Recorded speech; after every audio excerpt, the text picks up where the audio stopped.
Hi, I'm Saffron and I'm the creative director of Circus with Purpose. I'm a multidisciplinary circus artist and yoga teacher, and today I'm sharing mobility and drills to develop your back bend. So I hope you enjoy them and let me know if you want more or anything else you want to learn. Please like and subscribe. Thank you. So these are some drills that you can do to increase your back mobility and work into wheel or back bend. Again, we're going to do some soft tissue release because it's really helpful to just get the spinal extensors opened up. And then we'll do some mobilization on the block and then some wall stretches. So this thing, if you watched my last handstand mobility video, you learned about the shoulder releases, which are really good for if your shoulders are tight in wheel pose. So I recommend watching that if you want to open up your shoulders too. It's a great idea. We're just going to look at the back for right now. So taking this, we'll start. I like to start at the base of my spine and work my way up. So you'll just take this so that the two balls are at the sides of the spine, not on the bones. And then just start to kind of roll your way along.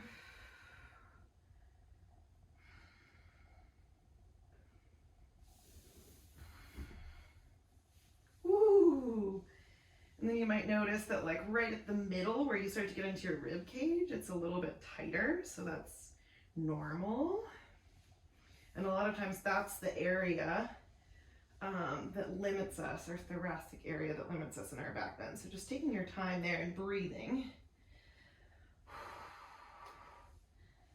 You can lift your hips and roll and just take your time to kind of, this is just also really relaxing.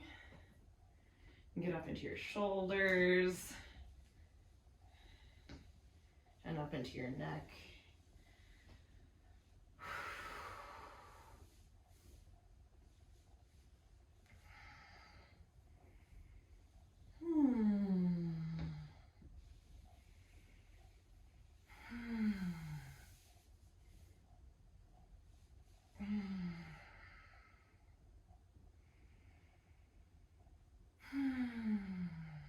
It's so relaxing.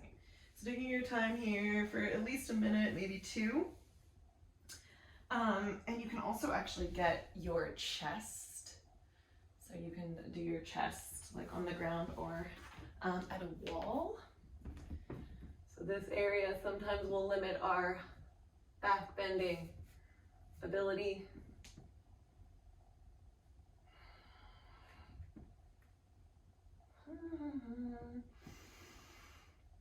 And breathing is really important because basically what this does is it tells our nervous system that it's safe to let go of these muscles so that it helps with the adaptation process of learning new ranges of motion.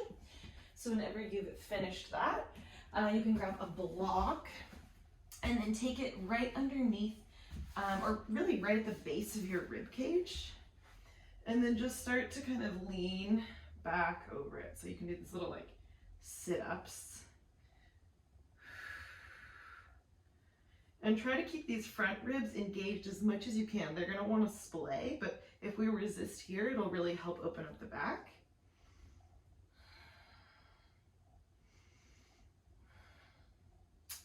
And then you can start twisting.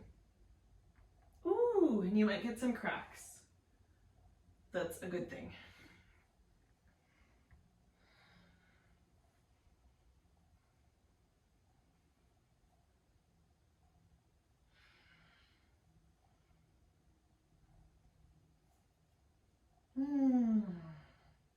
And then you can slowly start to scooch that block up, just a little bit at a time, doing the same thing, like a few in the middle, just like reverse sit-ups, and then twists. Whew.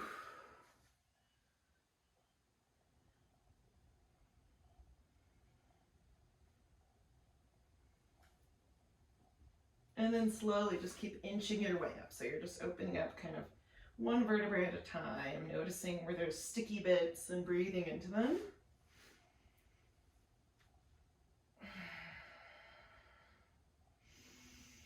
The breath is super helpful for back bending. Well, really all mobility stuff, everything. And then you can try to just start reaching your arms overhead.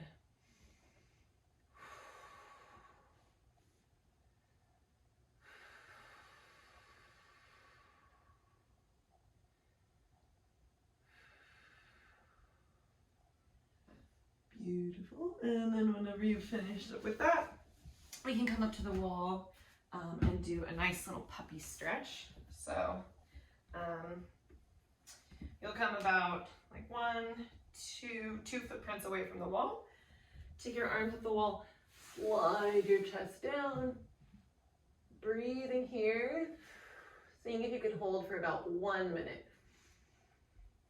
Pushing your chest into the wall and opening up your shoulders.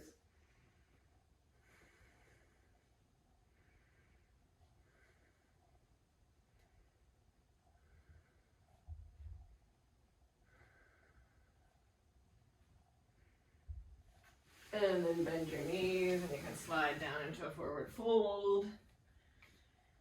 Shaking out your neck. If you have the time and you can do like a few repetitions of that, that's awesome. And if not, we can just start to work on a back bend at the wall. So it helps to have, if you're struggling with your shoulders, it helps to have blocks actually under. So we'll take 1 block underneath our upper back, but this time long way, so it's like supporting our spine. And that way we're already a little bit lifted up. And then here, you can take your hands.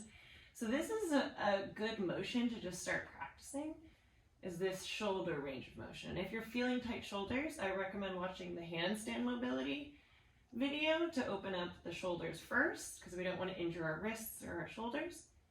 And then here you can start to lift your hips.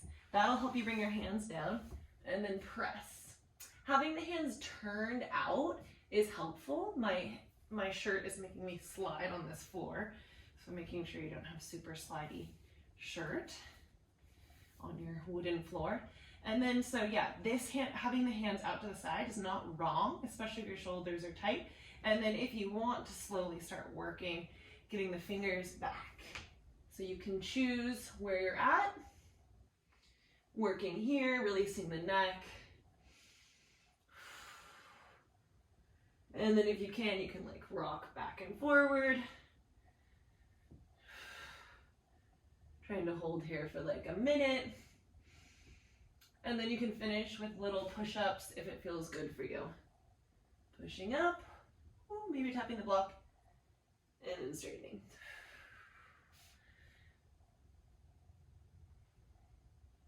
I also like to kind of wiggle around. So choose your way and then come down whenever you're ready. If you want, you can aim the upper back and finish in this really nice little stretcheroo. Make sure to take a moment to just rest after your back bend. Noticing the calming of the nervous system after that kind of extreme range of motion.